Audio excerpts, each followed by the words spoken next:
call me Mystic Mac because I predict these things. Erin Blanchfield takes on Maycee Barber this Saturday at UFC Fight Night. Back in the Apex once again. And this is a good fight. This is a good main event between these two ladies who have a lot of skill. Both of them seen a lot of success in their careers as of late. Maycee Barber is on a 6-fight winning streak. Got a lot of decisions in there. Does have a TKO finish over Amanda Hebus. That was very impressive, coming off of a unanimous decision win over Caitlin Sermonara back in March of 2024. So been out of there for 14 months now. Over 14 months, coming in against Erin Blanchfield, who's an absolute killer, who's also had a lot of success, had a really good win streak going. Ran into a Manon Fiorot, lost that one by unanimous decision back in March of 2024, but recently bounced back with a win over former champion Rose Namajunas. So, like I said, both these ladies very good. I think this is going to be a really good scrap. So I'm excited for this one. But Maycee Barber, both of them very young. Maycee Barber, 27 years old. She's 5'5" with a 65-inch reach and a 14-2 record. I always make the joke with my wife that Maycee Barber, she reminds me of that girl in high school who's always like picking fights with dudes. Like that scrappy girl who's just down to fight anybody, anytime, you know what I mean? So, I don't know, she just reminds me of that. I feel like there's that girl in every high school, but she's just mean. She's got pretty good stand-up. She's got a lot of power. That's the thing. She might not be the most technical fighter in the world, but she's a very physical, brute, bully, looking to kind of just push her opponent around, throwing heavy strikes. Doesn't throw pitter-patter strikes. She's not looking to, there was a very big differential between her and Caitlin Sermonara in their last fight, who, she's very technical. She's looking to just land clean shots, whereas Maycee's looking to take your head off.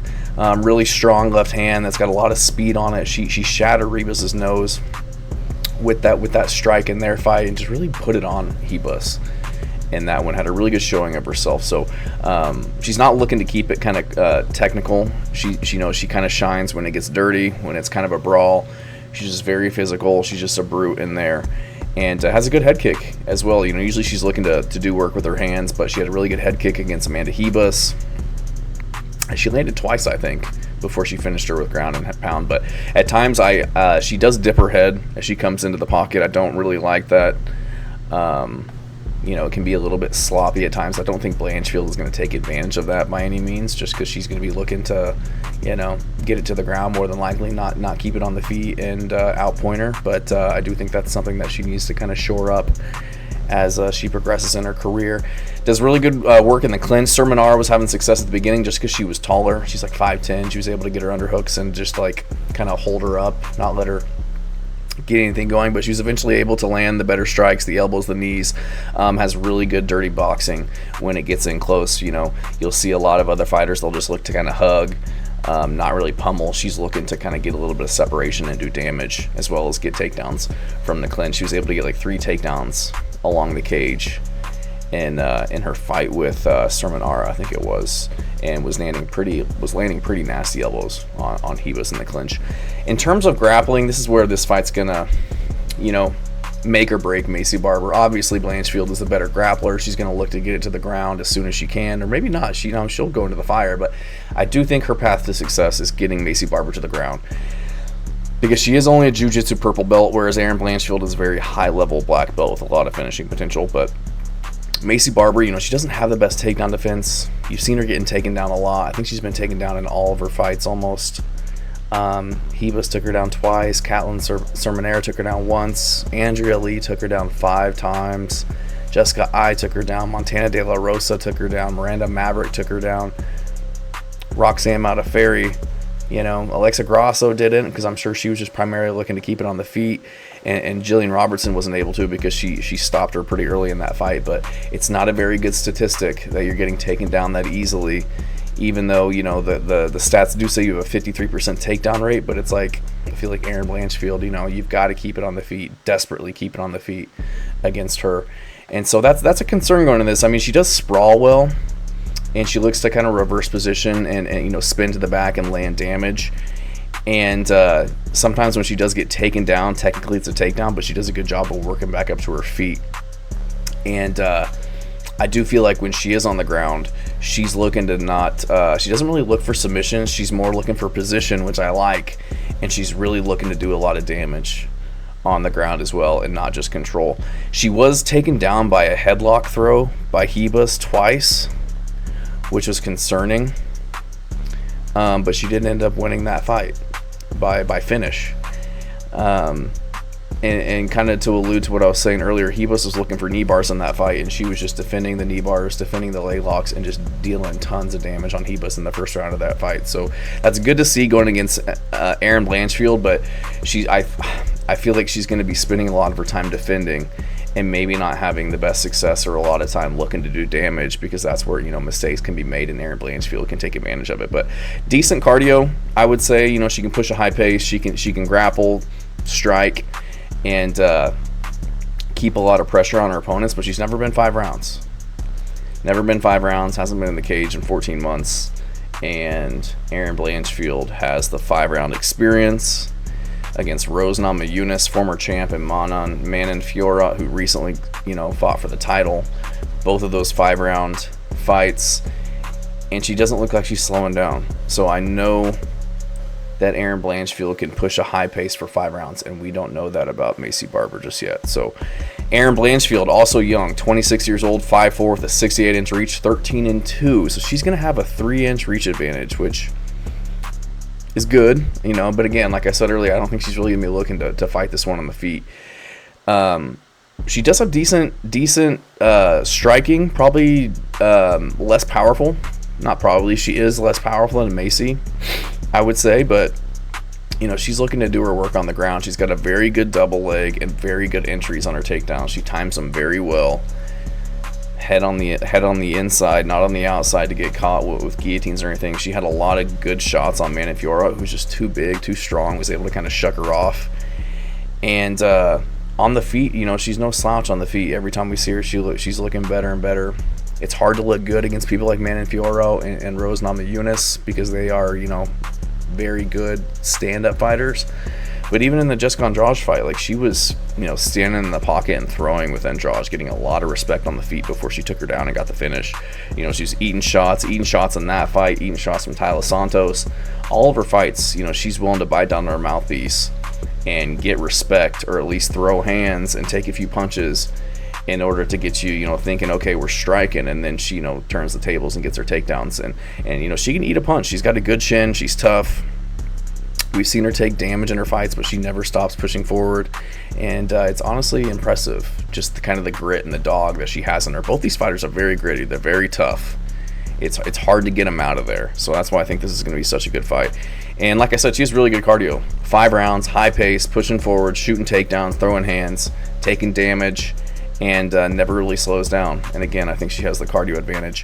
Her striking comes in kind of flat, throwing arm punches at times, doesn't really move her head very well, just walks straight in at times, kind of zombie style, rushing in, can be kind of picked apart on the side, like we saw on the outside, like we saw against Fiora. But in the Rose Namajunas fight, she picked it up in rounds 3 through 5 to win those. So again, like I said, can't really sleep on her in any facet of the game, especially on the ground, but definitely not the striking as well. And she kind of has one of those styles where she's not afraid for you to take her down, so she's willing to just kind of walk forward and and throw bombs, and not really concerned that you're gonna duck under and get a takedown on her. And her takedowns are very well disguised by her striking and her feints as well. So I'm gonna go with Erin Blanchfield in this one. When I first heard this matchup, I thought Maycee Barber is going to be a little bit too tough for her, going to be able to keep it on the feet, and win a slugfest, win a grimy war. But the more I looked into it and thought about it, I was just like, man, Erin Blanchfield, she's a dog just like Maycee is.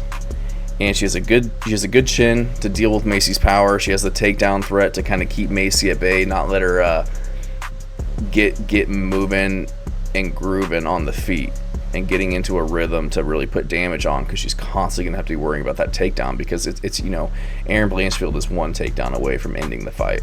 I think she'll be strong in the clinch, and Maycee works well in the clinch, but I think Erin, she'll be as good, if not better, in the clinch and looking for takedowns. She's a high-level black belt versus Maycee Barber's purple belt. She's going to have a 3-inch reach advantage on the feet. She has the 5-round experience advantage, main event experience advantage. She had just fought back in March. No, sorry. That was Maycee Barber. She had just fought back in November, and Maycee Barber hasn't fought in 14 months. So took a little bit of time off, coming off of a very impressive win over Rose Namajunas, where she's just going to have tons of confidence going into this fight, beating a former champ in a 5-round event. And I think Blanchfield's fought the better competition, honestly. You know, she beat Rose Namajunas. She fought Montefiore, who you know, people can argue that she potentially won that Shevchenko fight. I don't see it that way. I think she, you know, maybe she won 3 rounds, but I don't think she did. And then had a really good performance against Taila Santos. Was pushing a very high pace. Taila Santos was just dead in the 3rd round. And she was able to win that fight just with her pressure and her grappling. And Taila Santos, I think she beat Valentina Shevchenko several years ago. Beat Jessica Andrade, former champion, Molly McCann, JJ Aldrich, Miranda Maverick. Had like a shutout against Miranda Maverick. And Maycee Barber, you know, she beat Katlyn Sermonera, who I think is underrated, Amanda Hebus, but then it's like Andrea Lee, Jessica I, Montana De La Rosa. She beat Miranda Maverick, but then loses to Alexa Grasso. Loses to Roxanne Modafferi, and I get it, she tore her ACL in that fight, but, you know, has a good performance over Jillian Robertson. I just think Blanchfield's been tested with the better competition. And I think that she'll match Barber's aggression with her own tenacity. I think she can win on the feet and in the clinch if she needs to. And I think she can definitely win on the ground. I just think she has more ways to win in this one. Maycee Barber has to keep it on the feet standing to win this fight, whereas Erin Blanchfield, she can keep it on the feet. She can mix up with her takedowns, which I think she'll do. But she just has more options, and she's going to keep Maycee Barber guessing, because Maycee Barber knows she will not win on the ground unless she can get like a dominant position on top to land ground and pound to secure rounds, or maybe get a TKO, but I just don't see that happening. I don't see her getting a dominant position and pinning Erin Blanchfield to the ground and landing damaging strikes. I think she's going to be too concerned with Erin Blanchfield sweeping, rolling for legs, attacks off of her back. She does a lot of her work off the top. But I'm sure that she has the bottom game and the sweep game to get on top from any position when this when this fight goes to the ground. So I just think her pressure, her forward motion, her work on the feet, mixing in the clinch, mixing in the takedowns, I think this will win it on the scorecards if she doesn't get the finish. Worst case scenario, I think that she'll wear on Barber and she can get this submission. But if she can't, I think that she'll be out hustling her. She'll start to land better punches on the feet, get her takedowns. Her takedowns will start coming easier as the fight progresses, because she doesn't really slow down, and we don't really know about Maycee Barber if she's going to slow down or not. And I think she can get the sub, but if she can't, I think her pressure and her mixing things up well, landing shots on the feet, grappling, working in the clinch, I think that she can win rounds with that. But I do think she gets this one done by submission. Thanks.